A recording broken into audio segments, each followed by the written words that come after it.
I'll leave after this drink. I promised. That drink cost $6,700 and my landlord's patience. My name is Marcus. I'm 44, and I used to build beautiful bathrooms for families in nice houses. Now I'm calling my landlord at 2 a.m., making up stories about delayed checks. 6 months ago, I had steady work, partial custody of my daughter, and a back that only hurt in the mornings. The casino felt safe at first, just a place to unwind after long days on job sites. One drink became two. Two became doubles. $50 bets became hundreds. I told myself I was investing in our future, that one good night would cover her college. But good nights got rarer. My phone buzzed with bills while I pushed chips forward. My ex-wife's lawyer noticed the ATM withdrawals. My daughter stopped asking about weekend plans. The pills I took weren't even mine anymore. I'd stolen them from the contractor who went bankrupt, owing me everything. That Tuesday night, I walked in with my rent money folded in my pocket, promising myself I'd leave after one gin and tonic. When a father bets his daughter's future on cards he can't control, what's he really trying to win back? Marcus started showing up at my table in March, always taking the third base seat like it had his name on it. I'd been dealing blackjack at the Sands for 3 years by then, working the graveyard shift while grinding through an online nursing degree during the day. The schedule was backwards, sleeping when normal people worked, dealing cards while they dreamed, but it paid the bills and covered tuition. That first Tuesday night was slow. The soft jazz they piped in barely covered the electronic chirping of slot machines in the distance. The air tasted like recycled oxygen and old cigarettes, that particular casino blend that clung to your clothes no matter how much you washed them. I was dealing to an empty table when Marcus walked up, counting a small stack of 20s. This seat taken. He had a contractor's hands, rough and scarred, with paint under his fingernails that looked permanent. All yours. I waited while he settled in, placing his Carhartt jacket on the chair beside him. The jacket smelled like drywall dust and honest work that he bought in for $300, laying the bills on the felt carefully, counting them twice like he was triple-checking his math. I spread them out, called it into the pit boss, and pushed 300 in chips across to him. He stacked them in neat piles, the greens separate from the reds, everything lined up perfect. Tanqueray and tonic, he told the cocktail waitress when she swung by. 2 limes, please. His first bet was $25. Conservative. Smart. I dealt him a 14 against my showing 6. He waved it off, letting it stand. Basic strategy, the right play. My whole card was a 10, and I pulled a 9. Busted. I paid him out, and he separated the winnings from his original stack. Bathroom remodel in Summerlin, he said when I asked what brought him out on a Tuesday night. Finished the tile work today. Figured I'd celebrate a little. He played steady for the next hour. Never bet more than 50, never chased his losses. When he got dealt 11 against my 5, he doubled down, textbook play, and caught a 10 for 21. My daughter's starting UNLV in the fall, he said, tipping me a red chip after the win. Kayla, smart kid, smarter than her old man. Anyway, the photo he showed me was worn at the edges from his wallet. A girl in a graduation cap, bright smile, same strong jaw as her father. You could see the pride in how carefully he held the picture, like it might disappear if he gripped it wrong. Sharon arrived at 11:40 for my break, tapping me out with her usual efficiency. She'd been dealing for 15 years, knew every angle, every tell, every way a person could destroy themselves 21 points at a time. I'll wait, Marcus said when Sharon started to shuffle. No offense. None taken, honey. Sharon's smile was professional, empty. She'd learned not to care. I grabbed a coffee from the break room, checked my phone. 3 missed calls from my mother in Phoenix, probably wanting to know why I was wasting my life in a casino when I could be working in a real hospital. The coffee tasted burnt, but the caffeine helped. 20 minutes later, I was back at the table. Marcus was still there, still nursing the same drink, ice long melted. His chip stack had grown to about 450. Not a fortune, but respectable for 2 hours of careful play. You're good at this, he said, watching me shuffle. Smooth. Professional. Just dealt a lot of hands. How many you think? Total. I did the math. 3 years, 5 nights a week, 40 hands an hour. Maybe $500,000. Jesus. He shook his head. Ever see anyone beat this place? Really beat it? No. It was the truth. Not in the long run. At midnight exactly, he colored up his chips. $450 became 4 black chips and a 50. He'd made $150 in 2 hours, better than most jobs. "I'll be back Thursday," he said, leaving a red chip for the waitress and another for me. Same time, same seat. After he left, Sharon wandered over from her table. "That one seems in control." "Yeah, seems like it." She gave me a look I'd seen before, the one that said I still had things to learn. The ones who seem in control are sometimes the most dangerous. They think they've got it figured out. Makes the fall that much harder. I swept up the cards, straightened the chip tray, and waited for the next player. Wednesday afternoon, I woke to the sound of my neighbor's TV through the thin wall. Judge Judy was yelling at someone about unpaid rent. My apartment was a one-bedroom off Flamingo Road, the kind of place where the carpet never quite felt clean and the air conditioner rattled like it was dying. But it was mine, paid for with dealing money, and close enough to UNLV for me to make my evening classes when I wasn't working. My pharmacology textbook was still open on the kitchen table where I'd left it at 7 that morning. Coffee rings staining the pages about opioid receptors. I made a fresh pot, the expensive stuff from Guatemala that was my only real luxury, and tried to focus on studying. But my fingers kept moving on their own, practicing chip tricks with invisible stacks. Muscle memory from thousands of hours at the tables. The phone rang again. "Mom, Anthony, I'm worried about you." She always used my full name when she was concerned. "I'm fine, Ma. Working in that place, surrounded by all that. It's just a job. It pays for school. Your cousin Michael's getting married next month. Saturday the 20th. You'll come." I checked my mental calendar. Saturday meant Friday night shift, dealing until 7 in the morning. The wedding was in Phoenix, a 5-hour drive. "I'll try. You'll try." The disappointment in her voice was familiar, heavy. "You know what your father would say about this job?" Dad had been gone 2 years. Heart attack at his desk at the insurance company, probably calculating someone's premium. He would have hated me dealing cards, would have called it enabling weakness.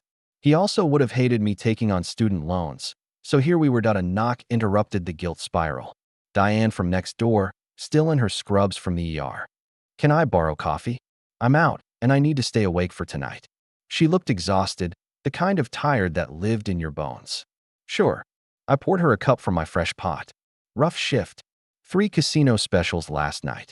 She leaned against my doorframe. Panic attack at Caesars, dehydration at the MGM, and a jumper from the Venetian parking garage. Jesus. He survived. Broke everything, but survived. She took a long sip. We see more of them lately. People who lose everything and think there's only one way out.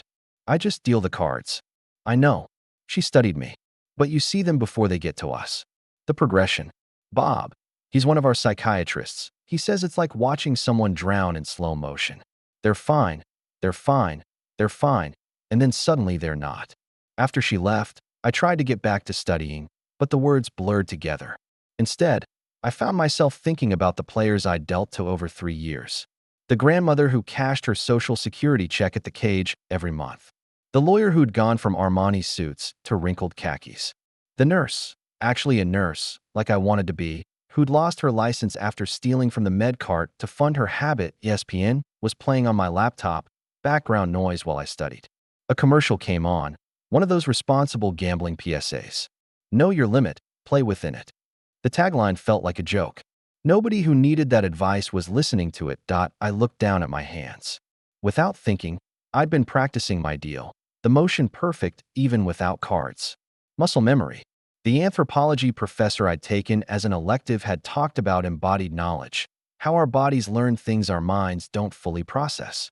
My hands knew exactly how to deal seconds, how to bottom deal, how to false shuffle, all the cheating moves I'd learned to spot. They also knew the weight of chips, could count them by feel, could tell real from fake by texture alone. The textbook was still open to the chapter on addiction pathways.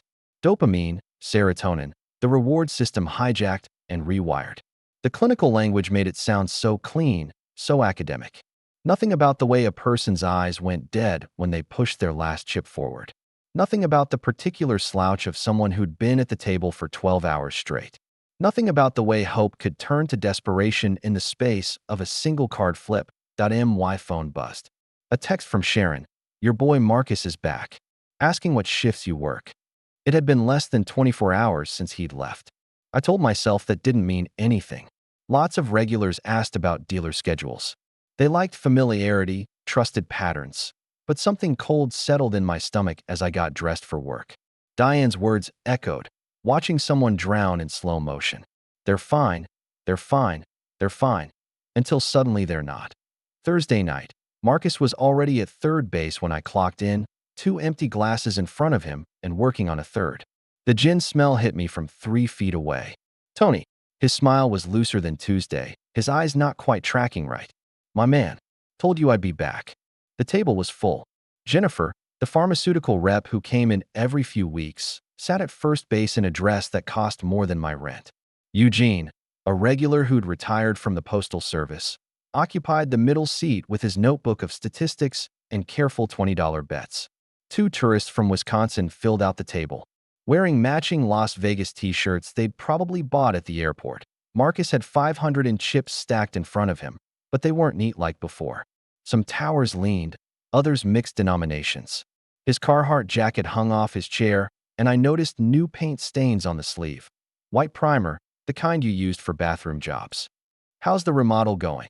I asked while shuffling. Done. Finished. Beautiful goddamn tile work. He took another sip of his drink. Except Rick. That's my contractor. Rick says the check's gonna be delayed. 2 weeks, maybe 3.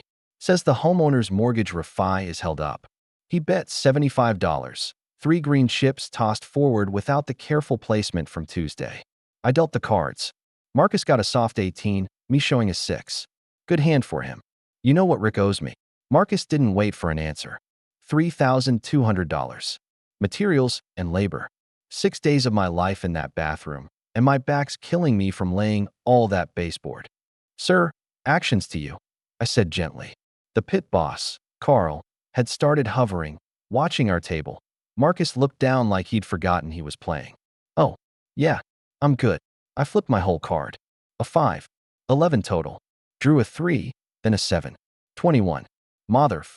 Marcus caught himself, glancing at the Wisconsin couple. Sorry. Just. Come on. Jennifer lost too, but laughed it off. I'll just expense it as client entertainment, she said, winking at nobody in particular. The FDA guys love hearing about my Vegas trips. Eugene made a note in his book. Dealers hit 21 8 times in the last hour, he announced. That's within normal distribution, but at the edge of the bell curve. Nobody cares about your bell curve, Jennifer said. Signaling for another mojito, Marcus bet 100 on the next hand. Lost. Then 150. Lost again. His drink was empty, and Carl was right there with the cocktail waitress, making sure another double appeared immediately. Comped, Carl said with a smile that didn't reach his eyes. For our valued players. See that? Marcus turned to me. Valued player. That's what I am. He pulled out his phone, squinted at the screen. His jaw tightened, and he set it face down hard enough to make the chips jump. Everything okay? I asked during the shuffle. Cheryl. That's my ex. She says Kayla needs a car for college. Says I promised. He bet $200. I did promise. When I had steady work.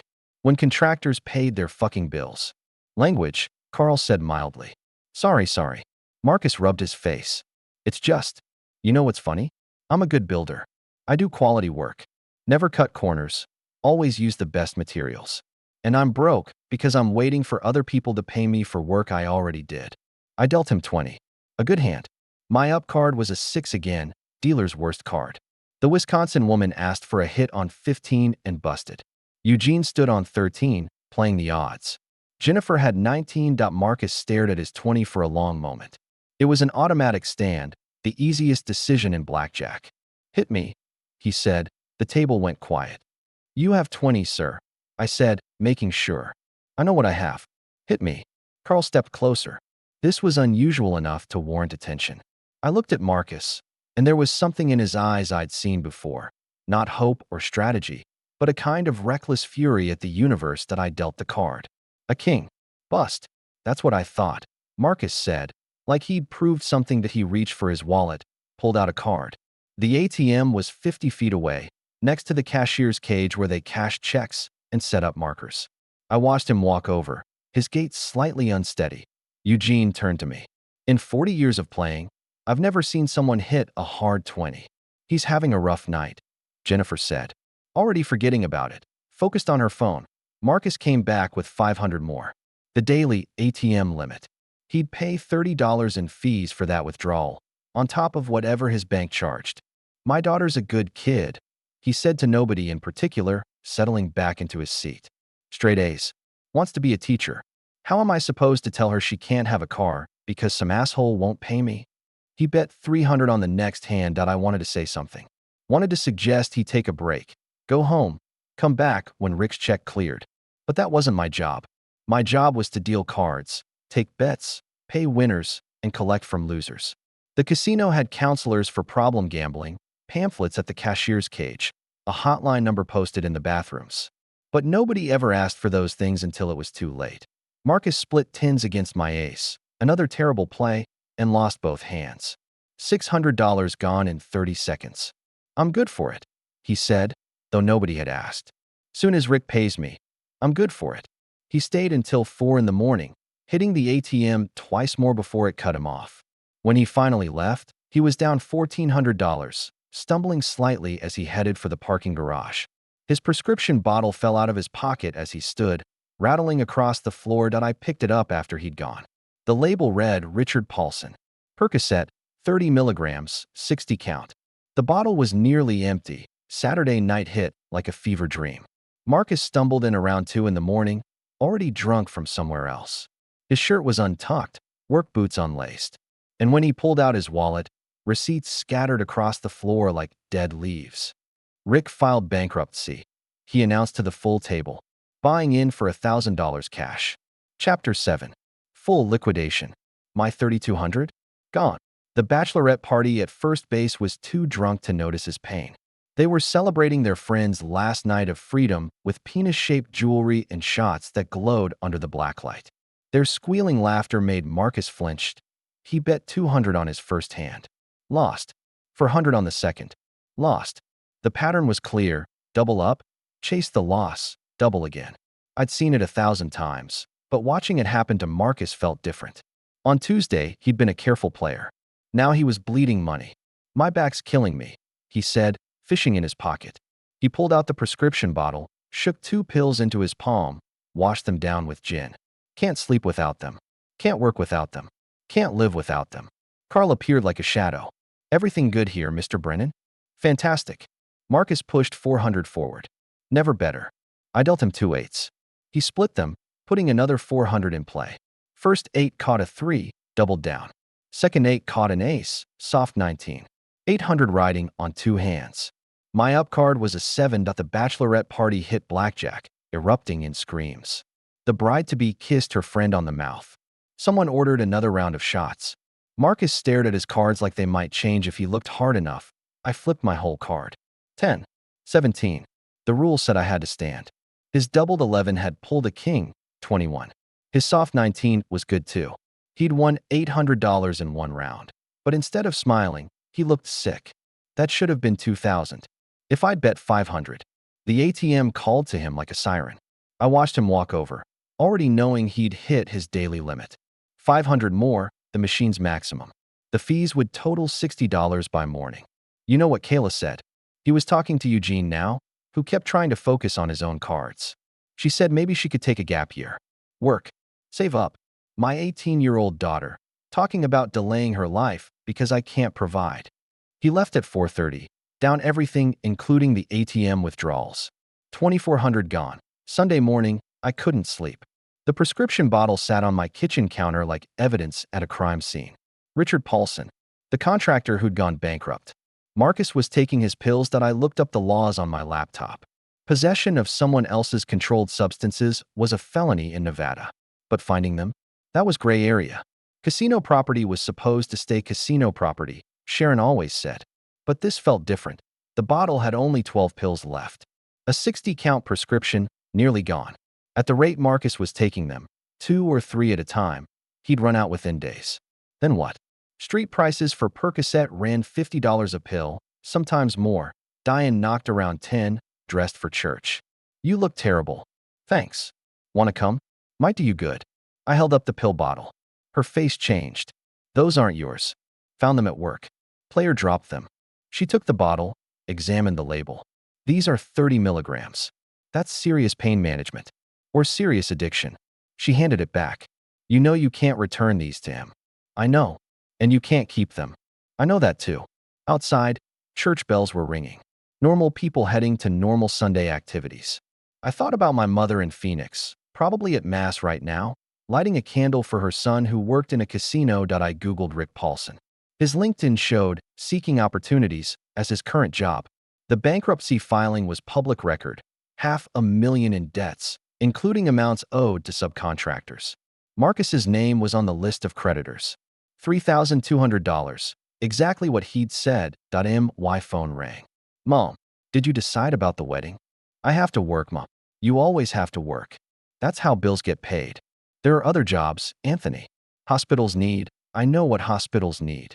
I'm almost done with school. One more year. After we hung up, I sat at my kitchen table, dealing hands to myself with an old deck. The cards were worn, edges soft from use. I dealt myself 20, gave the imaginary dealer 17. Player wins.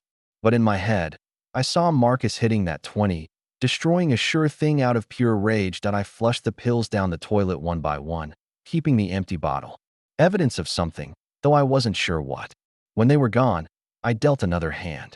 Blackjack for the player. In real life, the house always won eventually. That was mathematics, not opinion. But knowing the math didn't stop people from believing they were different. Tuesday night, Marcus was already at the table when I arrived, left hand wrapped in white gauze. He'd switched from gin to vodka, Smirnoff, while liquor, the cheapest pour they had. Circular saw kicked back, he explained, holding up the bandaged hand. Workers' comp will cover it, maybe. The wrap was already dirty, tinged brown at the edges.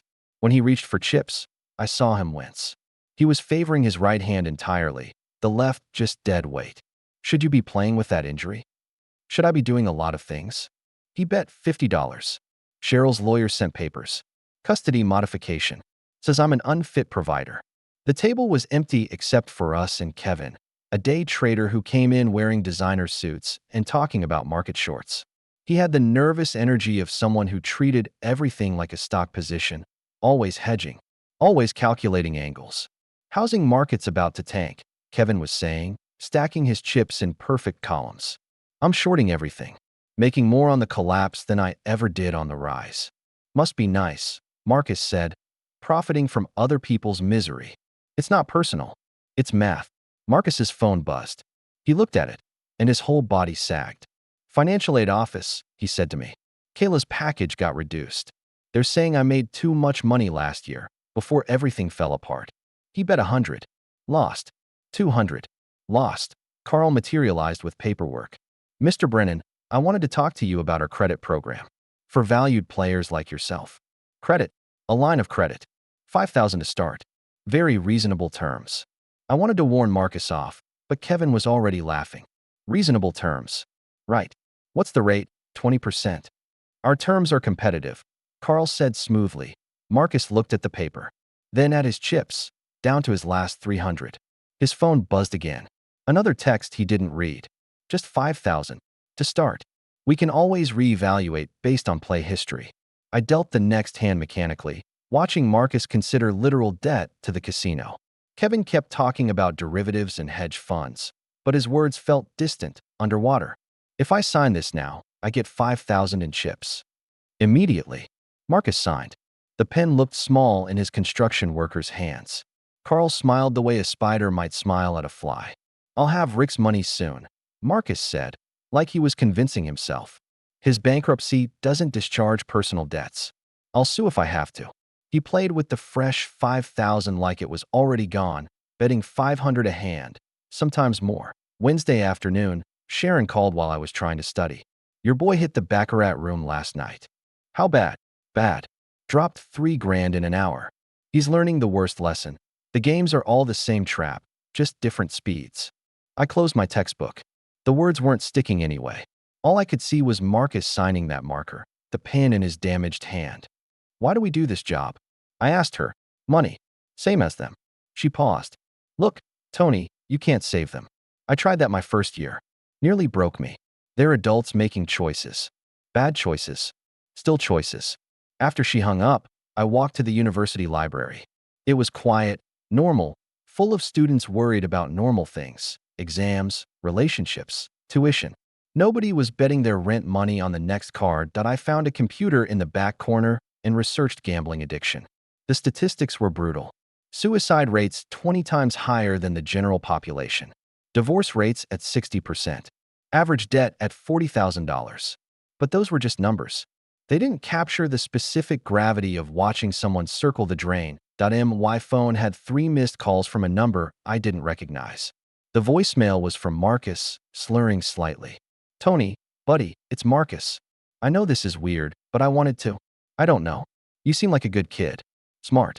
Getting out. That's good. Stay in school. Don't be like. Anyway, see you Thursday."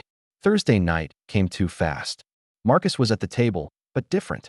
Showered, shaved, wearing a clean polo shirt instead of work clothes. He had 10,000 in chips stacked in front of him. "Sold my truck," he announced. "Got 8 grand. It was worth 12, but I needed cash today. How are you getting to work?" I asked. "What work?" "Nobody's hiring a contractor with a fucked up hand and no truck." He bet 500. "But tonight I'm going to fix everything." The table filled up with the usual suspects. Jennifer, the pharmaceutical rep, Eugene with his statistics, a couple from Dallas celebrating their anniversary. Marcus was the only one playing black chips, hundreds each. "My daughter called," he said after losing 3 hands straight. "Asked if I could help with books for fall semester." You know what I said? I said, "Of course, baby, of course I can help." He bet 1,000 on the next hand. I dealt him 11. Perfect double down hand. He pushed another 1,000 forward. I gave him the card face down, per casino rules. My up card was a 5, likely bust card. The anniversary couple from Dallas were sweet, holding hands between plays, kissing when they won. They'd been married 40 years, they said, and came to Vegas every year to remember their honeymoon. "Same hotel?" Jennifer asked. "God, no," the wife laughed. "That place got demolished in '98. Marcus wasn't listening. He was staring at his face-down double card like he could see through it. 2,000 riding on one hidden card that I flipped my whole card. A 6. 11 total. Drew a 4 for 15, then a 6 for 21. The table groaned collectively. Marcus flipped his double card, a 7. 18. Not enough. Motherfucker. This time he didn't apologize that he was down to 6,000. Half his truck gone in an hour. "Take a break," Eugene suggested. "The cards run in cycles. Come back fresh." "Fresh?" Marcus laughed bitterly. "I haven't been fresh in months." His phone rang. He looked at the screen, then answered. "Hey baby. No, I'm working late. Yeah, a rush job. I'll have the money tomorrow, I promise." When he hung up, his hands were shaking. He pulled out a different pill bottle. Xanax this time, his own prescription. For the anxiety, he explained to nobody. "Doctor says it's situational. Temporary." He bet 2,000 on the next hand. Lost. 3,000. Lost. Carl appeared with another marker. 10,000 more, Mr. Brennan? Just sign here. That's 15 total I owe you. Plus the 5 from Tuesday. 20 total. Very manageable with your income. Marcus laughed, a sound like breaking glass. My income. But he signed.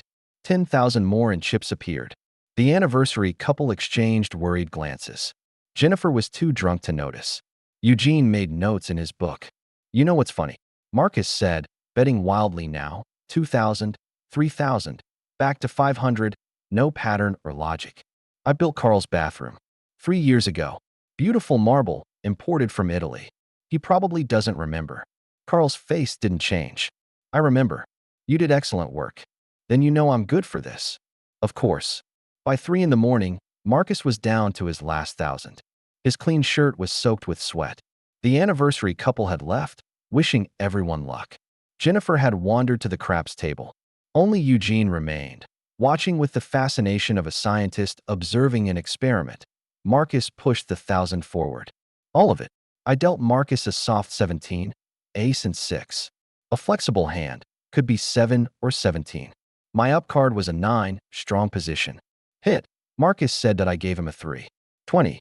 Good hand that I flipped my whole card. A 10. 19. I won by 1 point. Marcus stared at the empty space where his chips had been. 20,000 in markers. 8,000 from his truck.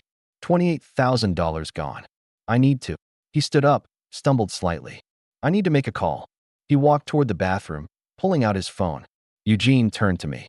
In 40 years of observation, That's the fastest I've seen someone lose everything. He hasn't lost everything, I said, though I didn't believe it. No. Wait.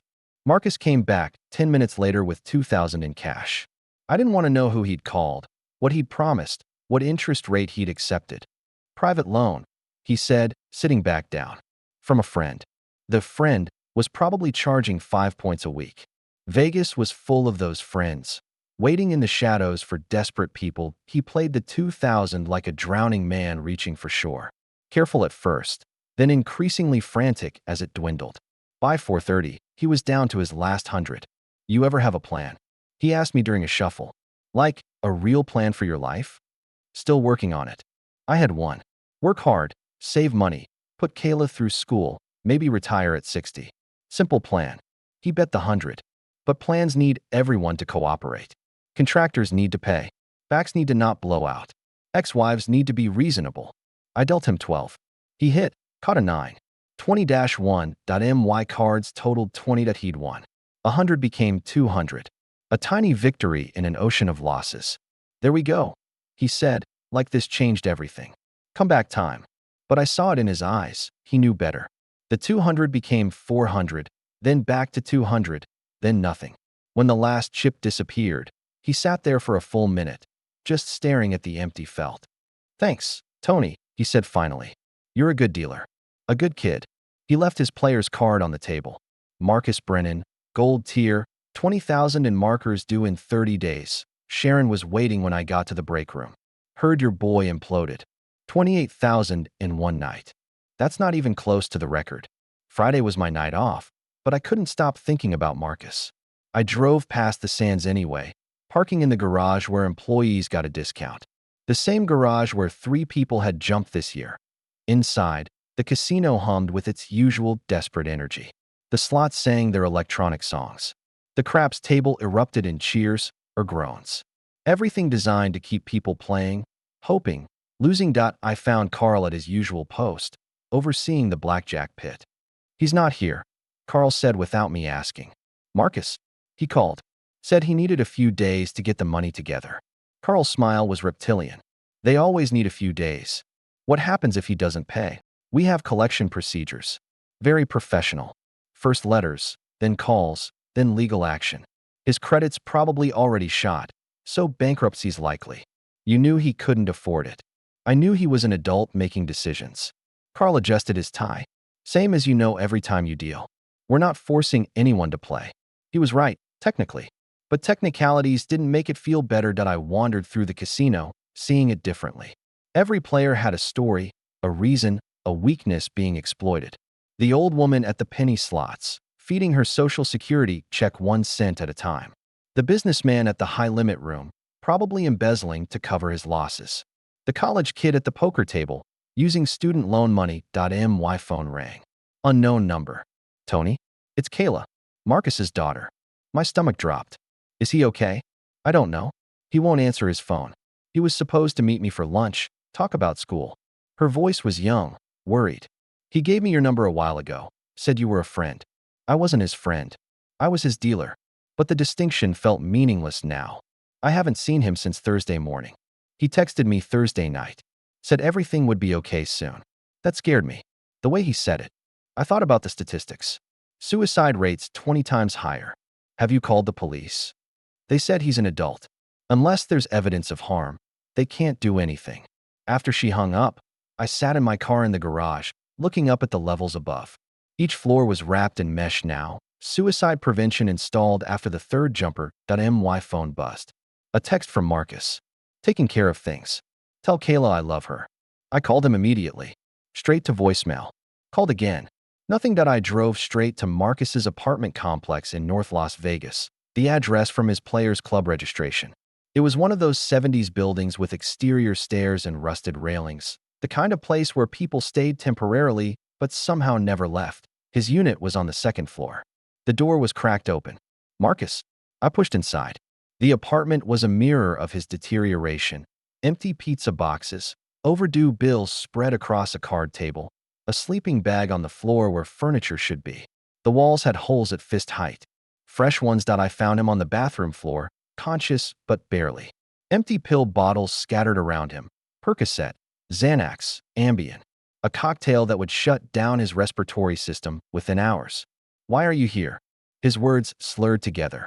Kayla called. "She's worried." "Better this way. Insurance pays out for accidents."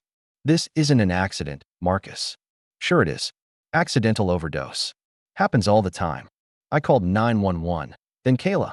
While waiting for the ambulance, I sat with him on that bathroom floor, listening to his breathing get shallower.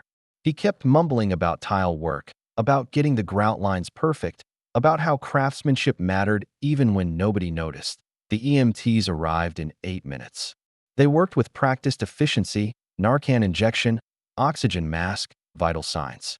One of them recognized me from the casino. Another one. He asked quietly. "Yeah." At the hospital, Kayla arrived within an hour. She was smaller than her graduation photo, wearing a UNLV hoodie and jeans torn at the knees. She looked between me and the emergency room doors where they'd taken her father. "How bad?" "He'll survive. But he needs help. He needed help months ago." She sat in the waiting room chair like she'd done this before. "Mom warned me. Said he was spiraling. But he kept saying he had it under control." We waited together in that fluorescent purgatory, watching other families deal with other crises. A man with a kitchen knife accident. A woman with chest pains. A kid who'd fallen off his skateboard. Normal emergencies that insurance would cover, that people would recover from without shame. "He was a good dad," Kayla said suddenly. "Before the back injury. Before the divorce. He coached my softball team. Built sets for my school plays. He talked about you all the time at the casino. How proud he was. Pride doesn't pay for college." The psychiatric hold was 72 hours. I visited on day 2, after my shift. Marcus was in the behavioral health wing, wearing a hospital gown that made him look smaller, older. "They want me to go to rehab," he said. 30 days minimum. Insurance covers some of it." "That's good." "Is it?" "I owe $20,000 to the casino. Another 8 to a guy named Dimitri who doesn't take payment plans. Lost my truck, my tools, my reputation." He stared at the ceiling tiles. "Know what's funny? I can tell you exactly how to lay those tiles properly. The spacing, the adhesive, the way you have to account for settling. But I couldn't see my own foundation cracking." A counselor came in, young and earnest, carrying pamphlets about addiction services. She talked about dopamine and behavioral modification and cognitive restructuring. Marcus nodded along, but his eyes were somewhere else. "The casino will work with you on the debt," she said. "They'd rather have partial payment than force bankruptcy." Bankruptcy. Marcus said it like a foreign word. My father would roll over in his grave. He paid cash for everything. Never owed anyone anything. After the counselor left, Marcus turned to me. "You know what the worst part is?" I knew. Every bed. I knew I was making it worse. But knowing didn't stop me. It was like watching someone else control my hands. "That's the addiction," I said, parroting what I'd learned in my psych rotation. "No, it was me. That's what people don't get. The addiction is me. It's not some separate thing I can cut out. It's woven into everything. How I think, how I react, how I process stress." A nurse came in with medication. Marcus took the pills without asking what they were. "Kayla's moving in with her mom full-time," he said. "Probably for the best. Cheryl's got her shit together. Married an accountant. Lives in Summerlin now, in one of those houses I used to work on. She still loves you. Love doesn't fix this." He looked at me directly for the first time. "You're young. You think there's always a solution, always a way back. But sometimes you break things that can't be repaired. You just learn to live with the pieces." I left him there, staring at properly installed ceiling tiles in a room designed to prevent self-harm. Every surface rounded. Nothing he could use to hurt himself except his own thoughts. Sunday morning. Diane knocked on my door with coffee and news. "Your friend from the hospital. He's being discharged tomorrow." "Already?" "It's only been 3 days. Insurance only covers the minimum. He's stable, not actively suicidal, so out he goes."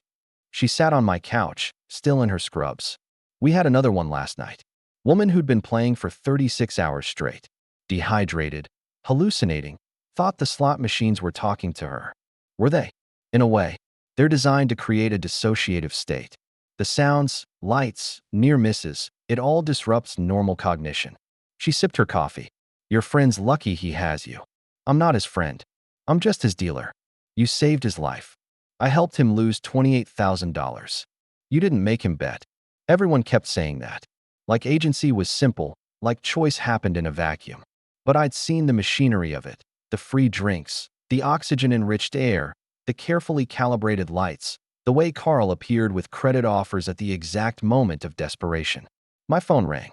"Sharon, corporate's doing an audit," she said. That Marcus situation raised flags. They're reviewing all his play history, looking at dealer patterns, making sure nobody was helping him, signaling cards, overpaying, that kind of thing. I would never, I know. But they don't. Be careful when you come in tonight. That night, Carl pulled me aside before my shift. "We need to discuss Marcus Brennan." "What about him?" "You visited him in the hospital." "How do you know that?" "We keep track of our liabilities.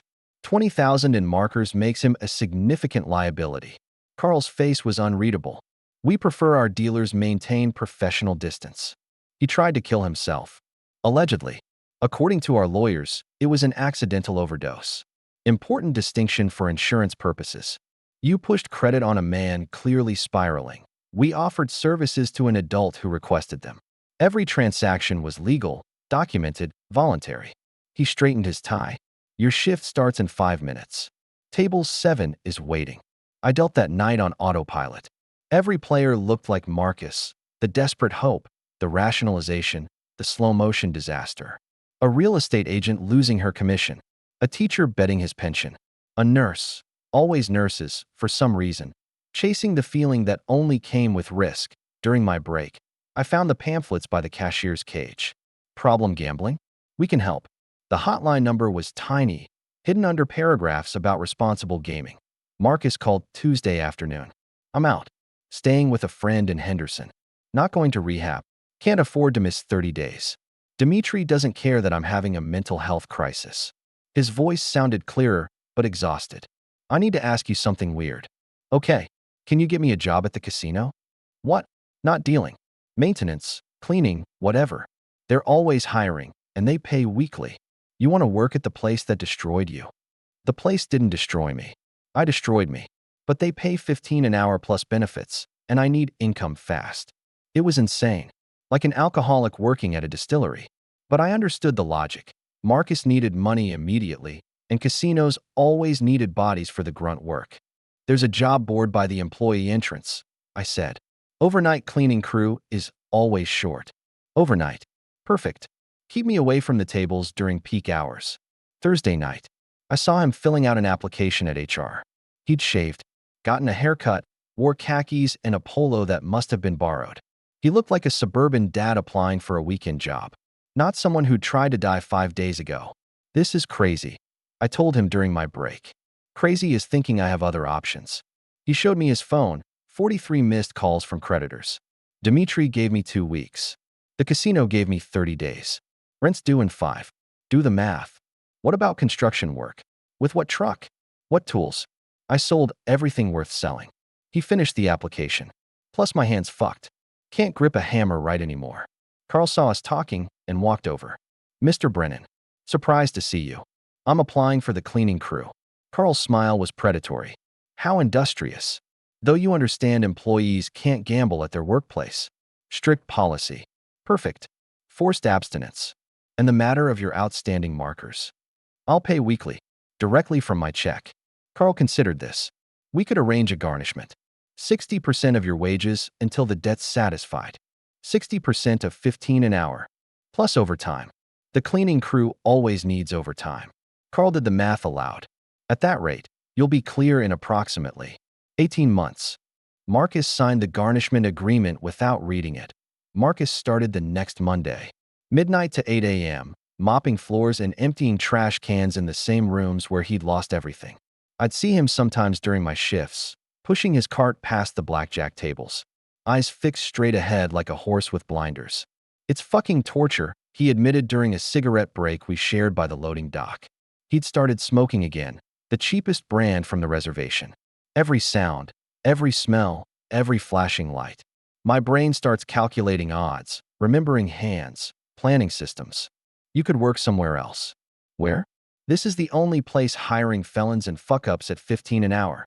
He stubbed out the cigarette. "Plus, I deserve this. Cleaning up after other addicts. seeing myself in every drunk stumbling to the ATM.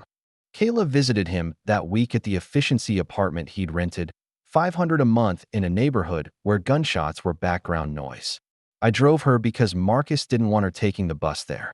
It's temporary, he told her, showing her around the single room. Once I get back on my feet. Dad, you're 50.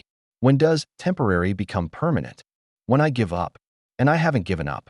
But I could see he had, partially. The spark that made him bet $28,000 in one night, that desperate, furious hope, was gone, replaced by something duller but maybe more sustainable. I'm taking online classes, Kayla told him. Community college for now. Transfer to UNLV later, when there's money. I'll help. Once I pay off, Dad, stop. Just stop promising things. She was crying now. Every promise you make and break hurts worse than if you just said nothing. After I drove her home, I came back to find Marcus sitting on his mattress on the floor, sorting pills into a weekly organizer. Antidepressants, blood pressure medication, Suboxone for the opioid withdrawal. She's right, he said. I should stop promising things. But if I don't have promises, what do I have? Reality. Reality. He laughed bitterly. Reality is I'm a 50-year-old janitor living in a shithole, cleaning up puke for the same company that holds my debt. Reality is my daughter will graduate with loans I should have prevented. Reality is I know exactly how to lay Italian marble, but I'll never touch it again except to mop it. You're alive. That's not the achievement you think it is. A month passed. Marcus developed a routine: work, sleep, inane meetings, repeat. He'd lost weight, his face gaunt, eyes permanently shadowed. But he was sober, paying his debts, surviving. Then Dimitri's guys found him. I was dealing when it happened. Marcus was emptying trash near the sports book when two men in tracksuits approached. The conversation was quiet, but Marcus's body language screamed fear. One of them put a hand on his shoulder, friendly to anyone watching, but Marcus flinched like he'd been burned. Security noticed, but didn't intervene. Private debts weren't their problem. During my break, I found Marcus in the employee bathroom, splashing water on his face. They want 500 by Friday, or they break something. You don't have 500. I know. Go to the police. With what? Proof I borrowed money from a loan shark to gamble. He dried his face with paper towels. Besides, Dimitri owns half the cops in this town. So what are you going to do? Sell plasma. Pawn my phone. Beg. I could, no. His voice was sharp. You don't get involved with these people. Ever. That Friday, he came to work with his left arm in a sling. Said he fell. Nobody believed him, but nobody asked questions either. The casino was full of people nursing mysterious injuries, wearing sunglasses indoors, moving carefully like something hurt. Sharon pulled me aside that night. Your boy's in trouble. I know. No, more trouble. Carl's been tracking his movements. He spends a lot of time near the tables during his shifts. They think he might be planning something. Like what? Theft. Chip grab. Desperate people do desperate things. Marcus wouldn't. Marcus hit a hard 20. He'd do anything. She was right. Desperation had its own logic, its own physics. I'd seen players steal from family, sell their bodies, commit crimes they'd never consider sober. The casino created a special kind of criminal. Someone who'd cross any line to get back to the tables. That night, I watched Marcus work, pushing his cart with his good arm, emptying ashtrays full of broken dreams. He paused at my table during a shuffle, pretending to clean. I'm sorry, he whispered. For what? But he was already moving away, pushing his cart toward the cashier's cage where the real money lived. The robbery attempt happened at 4:47 a.m. on a Tuesday. Marcus didn't try to be subtle. He waited until the cashier turned away, then reached through the window and grabbed a stack of hundreds. Maybe $3,000. Enough to pay Dimitri, not enough to matter to a casino that counted money by the millions. Security was on him in seconds. They'd been watching, waiting. Carl had predicted this perfectly, even had extra guards stationed nearby. I watched them take him down, professional but not gentle. Marcus didn't resist. He looked relieved, like a man who'd finally stopped falling. The police arrived within minutes. Real cops, not casino security. They cuffed him, read him his rights. The whole procedure I'd only seen on TV. Marcus looked at me as they led him past my table. Tell Kayla it wasn't about the money, he said, but of course it was about the money. Everything always was. Carl approached me after they'd gone. You'll need to provide a statement. For the prosecution. I didn't see anything. You saw him every week for months. You saw his deterioration. Your testimony could establish pattern of behavior. He smiled that reptilian smile. Consider it carefully. Your employment here might depend on cooperation. I finished my shift in a daze. Every deal felt meaningless. The players kept playing, oblivious to the drama that had just unfolded. Marcus was already forgotten, replaced by another desperate soul at the same table, making the same mistakes. Diane was waiting when I got home. It's on the news. Casino employee arrested for attempted theft. He needed the money for medical debt. I lied. No, he needed it for whatever loan shark was breaking his bones. She studied me. You're going to testify? I don't know. They'll make you. Subpoena, if necessary. The casino always wins, even in court. That afternoon, Kayla called. They're saying he could get 5 years. It's his first offense. Probably less. First offense. She laughed bitterly. Like the 20,000 in markers doesn't count. Like the truck, the tools, the prescriptions he stole.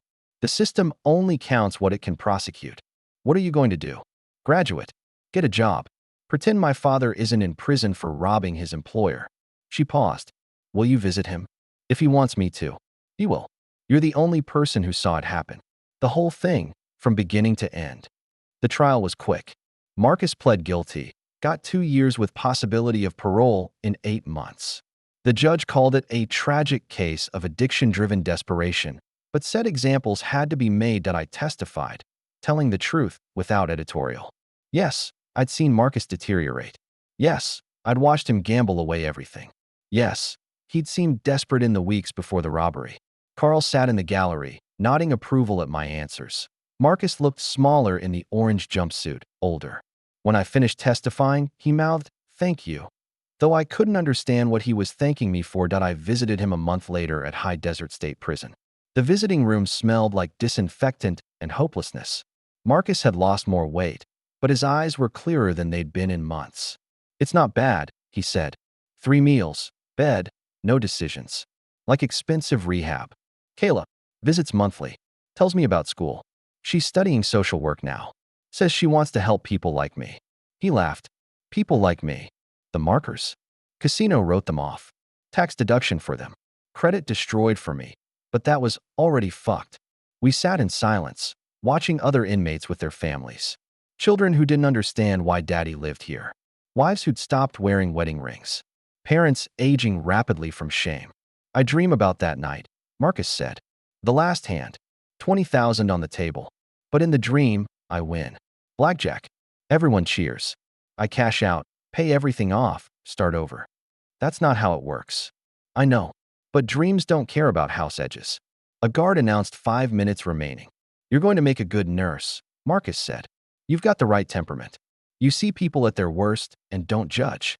I dealt you into disaster. You dealt cards. I made choices. He stood as the guard approached. Bad choices, but mine. 6 months later, I graduated nursing school. Started at University Medical Center, same hospital where Marcus had been saved. I'd see gambling casualties regularly. Heart attacks at the tables, suicide attempts. Overdoses, Sharon still dealt at the Sands. Said they'd replaced Marcus with another cleaner who was probably stealing to pay debts. The cycle continuing, endless. Marcus got out in 10 months. Good behavior. Moved to Phoenix, where Kayla's mom had relocated. Got a job at Home Depot, teaching people about tile and grout. Minimum wage, but honest, he sent me a photo once. Him in an orange apron, demonstrating proper trowel technique to a young couple. He looked content. Not happy, exactly, but present.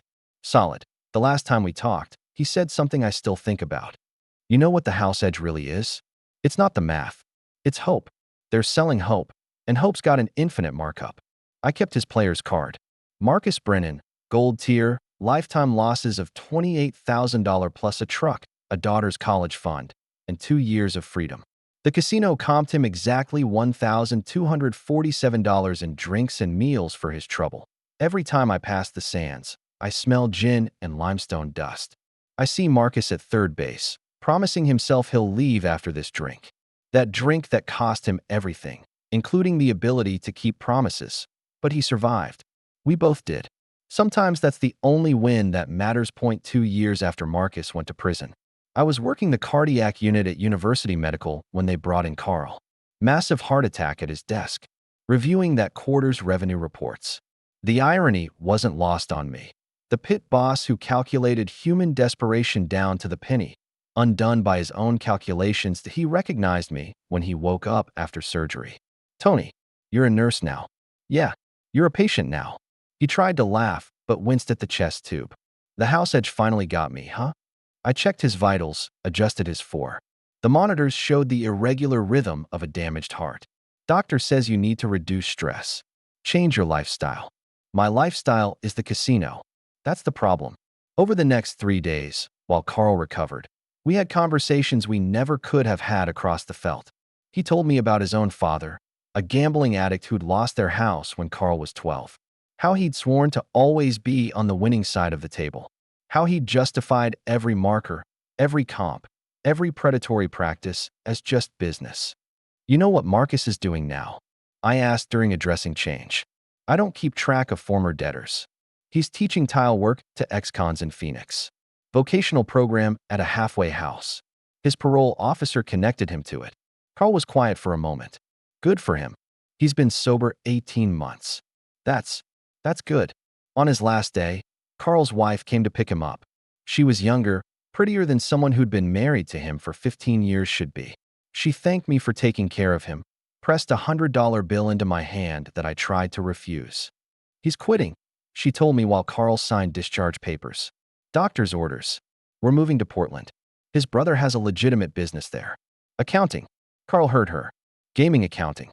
Consulting for tribal casinos. Some people never really leave the life. They just find different angles." That same week, I got a letter from Marcus. Actual paper, handwritten, like something from another era. His handwriting was careful. The letters formed with the same precision he'd once used for grout lines. "Tony," it began. "Kayla graduated yesterday. Associate degree in social work. She's already got a job lined up at a treatment center. She says she wants to understand people like me. I told her people like me don't understand ourselves, so good luck with that. I'm still at Home Depot. Got promoted to department supervisor. The pay's shit, but I can sleep at night. Actually sleep, not pass out from exhaustion or pills. I've got a sponsor now, a guy named Raymond who lost his family to sports betting. We go to meetings together. He says I talk about you sometimes, the dealer who saved my life. I tell him you didn't save it, you just postponed the ending. But maybe that's all any of us do, postpone endings. Buy ourselves time to figure out better endings. I'm including a photo of the bathroom I just finished. Not for money, just for my landlady who's been patient with me. It's nothing special, basic subway tile, but the lines are perfect. I spent 6 hours on a job that should have taken 3, just making sure every tile was exactly right. It felt good to care about precision again, about craftsmanship instead of odds. I still dream about the casino sometimes. Not about winning anymore. I dream about that last night, sitting at your table, knowing I was about to lose everything but unable to stop. In the dream, you refuse to deal. You just sit there, cards in hand, shaking your head. I wake up grateful for that dream version of you, even though the real you had no choice. We always have choices though, don't we? We just don't always recognize them until after we've chosen. Take care of yourself. Stay away from the tables. Even dealing them changes you. You know that by now. Marcus P.S. Cheryl remarried. The accountant. They bought a house in Summerlin, one of those developments I used to work. Life's funny that way. I kept the letter in my locker at the hospital. Sometimes on bad nights, when we'd lost someone to an overdose or suicide, I'd read it again. The part about postponing endings. About having time to figure out better ones. The Sands eventually changed ownership, became something else with a different name, but the same intentions. Sharon retired, moved to Minnesota to be near grandkids she'd barely seen while dealing nights. The last time we talked, she said she still shuffled cards in her sleep, her hands automatically dealing to invisible players who always lost. And I drove past Marcus's old apartment complex last month. They'd torn it down, building luxury condos that started at $3,000 a month. The kind of places people mortgage their futures for. Different kind of gamble, but gamble nonetheless. Sometimes, when I'm treating gambling casualties at the hospital, I think about telling them Marcus's story. But I don't. Everyone has to find their own bottom, their own moment of choosing between one more bet and walking away. All I can do is keep them stable, keep them breathing, postpone their endings long enough for them to maybe choose better ones. That's all any of us can do, really. Deal the cards we're given, play the hands we're dealt, and hope that when the music stops and the lights come up, we're still standing, still breathing, still capable of walking away from the table. Marcus was right about one thing. The house edge isn't math. It's hope. But sometimes hope, even false hope, even expensive hope, is all that keeps us going long enough to find something real. I still work nights, still see the casualties, still smell gin and limestone dust at the strangest moments. But I'm not dealing anymore. I'm healing, or trying to. It's a different kind of game, one where everyone can win if they're willing to do the work. Marcus sends a Christmas card every year now. Just a photo of whatever tile work he's done, nothing special, he says. But I see the pride in those perfect lines, those careful angles. The precision of someone who learned the hard way that details matter, that craftsmanship counts, that sometimes the only thing you can control is how straight you lay the next tile. That's enough. It has to be.